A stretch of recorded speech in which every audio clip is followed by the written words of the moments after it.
Tara Mitchell is a retired school teacher from Clinton, Mississippi, who always thought she had a good grasp on science and weather patterns.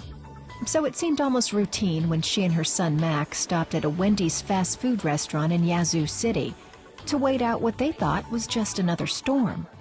And we were looking out the windows and just noticed that the rain stopped, and it got really dark. And we were looking at the clouds, and we just started to notice that the clouds started to rotate back. I mean, it's like the wind was blowing them past, but then they started to come back. So Tara, Mac, and all the other restaurant employees and guests made their way to the restroom to take shelter.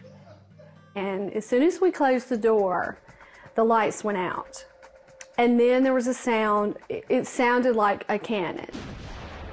The next thing that happened was that the ground started to shake, like an earthquake. And in my mind, my teacher mind, I'm thinking, this is not supposed to happen. I'm supposed to hear a roaring. I'm supposed to feel wind or pressure. This is like an earthquake.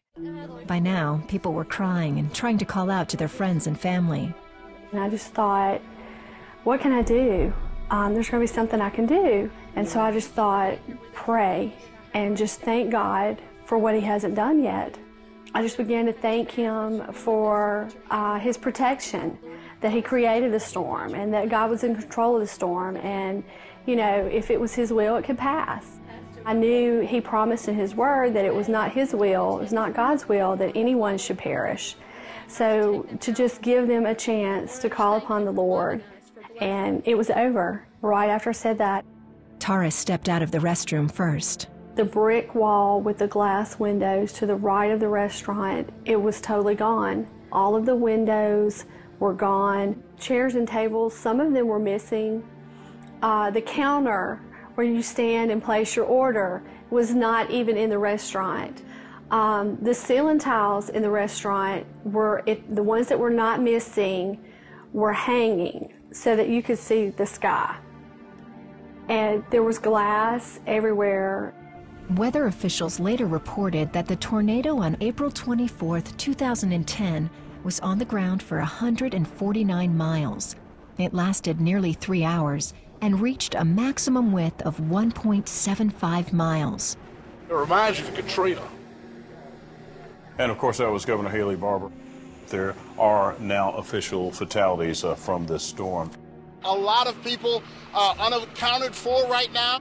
But the tornado had not harmed a single person at Wendy's. When I turned to look back through the door into the restroom was perfect. There were no ceiling tiles out of place. There were no cracks in the wall. The door was still on the hinges and opened and closed fine. There's no way anybody could survive this. There's no way you could just walk away without even a scratch, and we did. I mean, that's our God. I mean, he just makes a way where you think none is possible. And no matter what situation you're in, he hears you, he sees you, and he's standing there ready. He's standing there ready to cup you in his hands just like he did all of us.